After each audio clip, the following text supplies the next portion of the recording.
అప్పుడు ఉండి కావాల్సి వచ్చింది. విశాఖోడేరు చెరువు తవ్వడానికి నీకు ఉండి కావాల్సి వచ్చింది.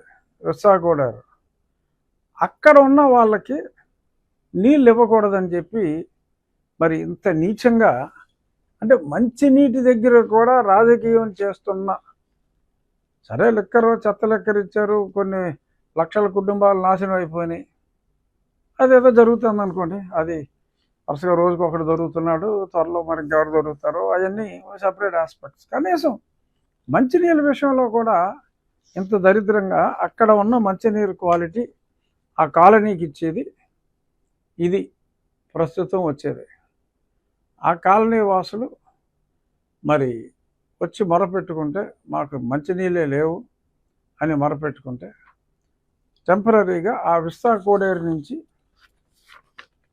ఊరికి దూరంగా ఉంది కాబట్టి ఇక్కడ మున్సిపాలిటీ వాటర్ లైన్కి 50 మీటర్ల దూరంలో ఉంది. ఊరికి ఈ ప్రాంతం ఆల్మోస్ట్ 3 కిలోమీటర్ల దూరంలో ఉన్నందువల్ల వీరికి ఇక్కడి నుంచి మంచినీరు ఇమీడియట్గా అవ్వాలంటే ఇక్కడి నుంచి ఇవ్వాలి.